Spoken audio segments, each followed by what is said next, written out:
big challenge of life. You can have more than you've got because you can become more than you are. That's the challenge. And of course, the other side of the coin reads, unless you change how you are, you'll always have what you got. I have found in my experience that income does not far exceed personal development. Now, sometimes income takes a lucky jump, but sure enough, unless you grow out where it is, it'll usually come back where you are. Life has strange ways.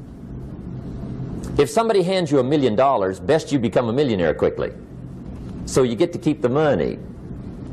Otherwise, sure enough, it'll disappear. Somebody once said, if you took all the money in the world, divided it up equally among everybody, it would soon all be back in the same pockets. Incredible. Success is something you attract, not something you pursue.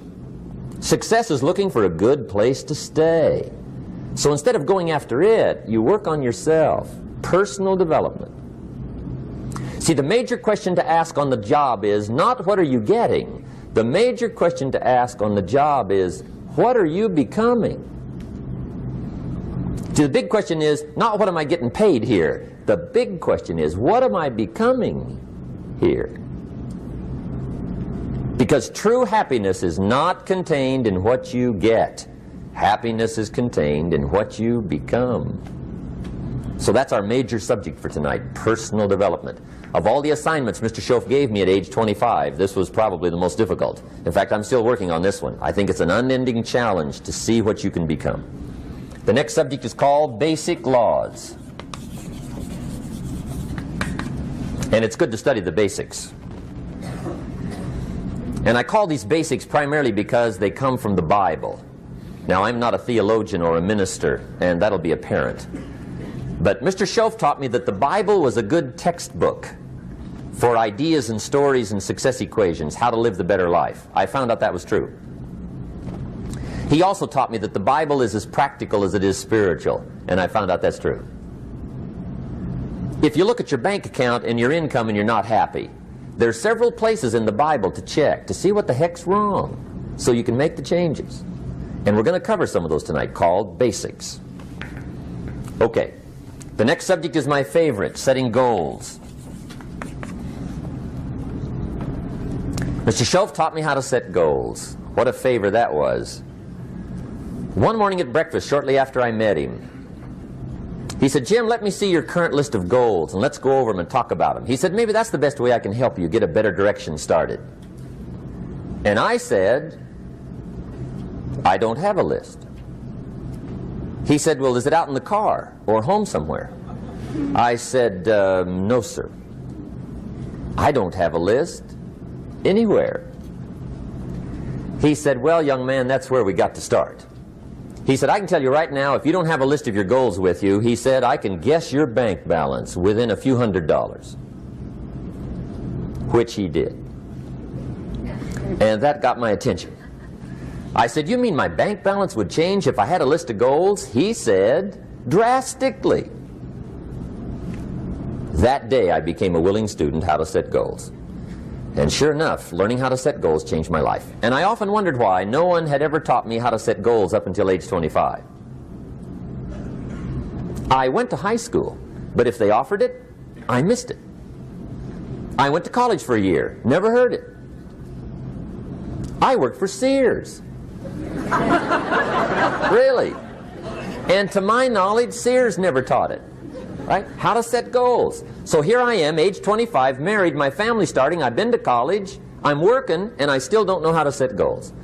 But fortunately, when I was 25, I met the man who taught me how, and it revolutionized my whole life. Economically, socially, personally, it's incredible. So I want to share with you tonight what Mr. Schoaf shared with me, how to set goals. It can be a life changer. Okay. The next subject is the negative part of the seminar. Life is part negative, so we got to talk about the negative. And this subject is called diseases of attitude. Diseases of attitude. There's a lot of things that can wreck your chances to do well. We live in a rather dangerous world, so you got to be not only wise, you got to be careful.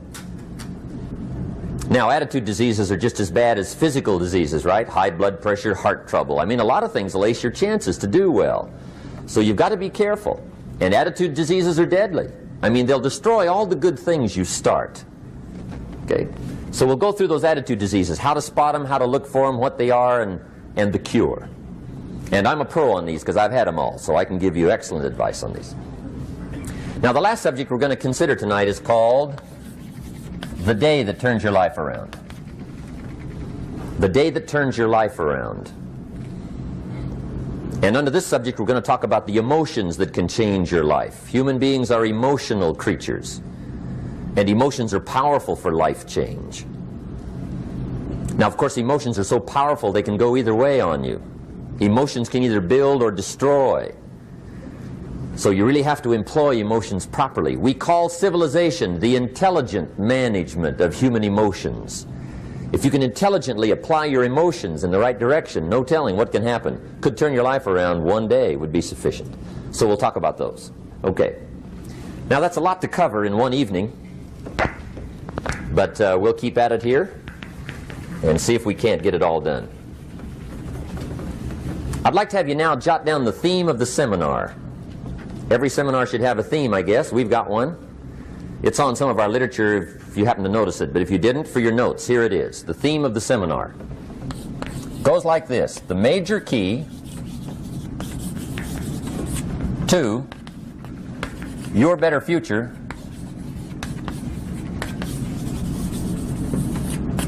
is you. That's the theme of our seminar tonight. The major key to your better future is you. And I'd like to have you underline two words just to give it some added punch. Underline the word major and the word you, so that it reads, the major key to your better future is you. Now, my first suggestion is transfer this to a card or something where you can put it up, where you can see it every day. Preferably put it up where you can see it at the beginning of the day, before you go off to put the day together. This is a good phrase just to glance at, to keep in mind as you're putting the day together. It's called the silent seminar. If you'll just let this talk to you during the day, I found it to be tremendously helpful. The major key to your better future is you. For a big share of my life now, I didn't have this one quite figured out. Among a lot of things I didn't have quite figured out. Many things used to puzzle me back in those early days. I used to wonder why two people could work for the same company, one make twice as much money. Now see, that used to puzzle me. And maybe they were the same age, graduated from the same school, live in the same community, work for the same company, with the same products and the same services. They've got the same traffic, the same problems, and one makes $1,000 a month, the other one makes $2,000 a month. Now that was my puzzling question. Why would this long list be the same and the money twice as much? I asked, what's the difference between $1,000 a month and $2,000 a month? And I don't mean $1,000 a month, right? I could figure that out. But what makes the difference? Why would one person do twice as well, 3 times as well? Speaking economically. Now I know there's more than one way to do well. I understand that. But in this little narrow area called compensation, what's the difference? Well, back then, with my faulty thinking, I'm trying to reason it out. I thought, well, maybe time makes some of the difference, right? Some people do better because they have more time. I used to say, Harold ought to be able to do well. He's got a lot of time. If I had all of Harold's time, I could do well. Now, that's got to be dumb, right? Number one, you can't get somebody else's time. A guy says to me one time, he says, you know, if I had some extra time, I could make some extra money. I said, then forget it. There isn't any extra time. Hey, when the clock strikes 12 midnight, that about wraps it up, right? I mean, you can look around the gongs there for a little more, but it's over.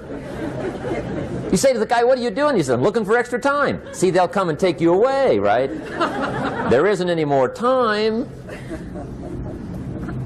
Now, if you can't get more time, which you can't, what could you get more of that would make a difference in economic results? And here's the key word.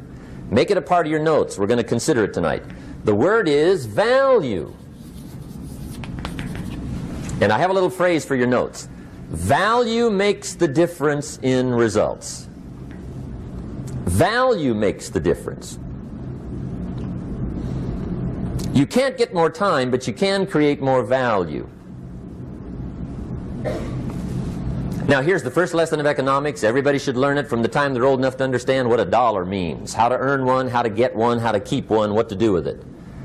First lesson of economics. We primarily get paid for value. That's lesson one.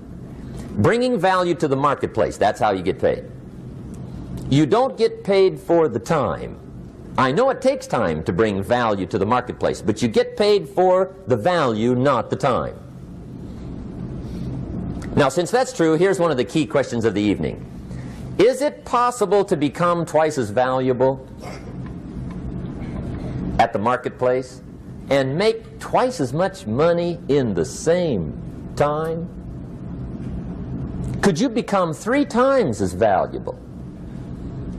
Make 3 times as much money in the same time? Is that possible? The answer is yes, if. And it's always if, right?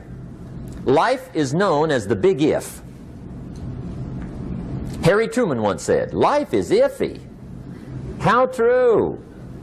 And here's the big if we're going to consider it tonight. It's possible to do much better at the marketplace if you go to work primarily on yourself. And that's the theme of our seminar tonight. Learning to work primarily on yourself. People have asked me for the last 24 years, how do you develop an above average income? And the answer is, become an above average person. Develop an above average handshake. Some people want to be successful, they don't even work on their handshake. As easy as that would be to start on. They let it slide, they don't understand. Develop an above average smile. Develop an above average excitement. Develop an above average interest in other people. Develop an above average intensity to win. See, that'll change everything.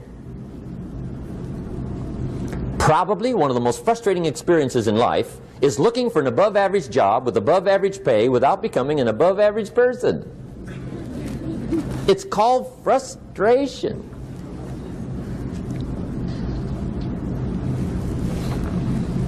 And Mr. Schoaf gave me probably the greatest clue he gave me when I first met him. He said, Jim, if you want to be wealthy and happy the rest of your life, just learn this lesson well. He said, learn to work harder on yourself than you do on your job.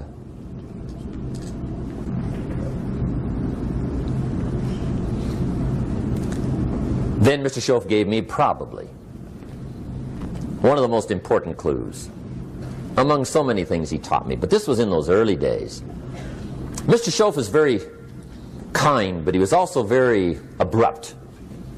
And he had these interesting questions to ask. I'm giving him a little rundown one day on how things hadn't worked out for me. He said, Mr. Rohn, I've got the answer for you if you will listen carefully.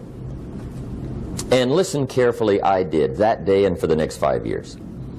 If somebody's wealthy and happy, you gotta listen. He said, Jim, I've only known you a short time. But he said, it's already my honest opinion that for things to change for you, you got to change. That wasn't quite the answer I was looking for. But that's the answer he gave me, and I pass it along to you on this warm summer evening in Anaheim, California, 1981. For things to change for you, you've got to change.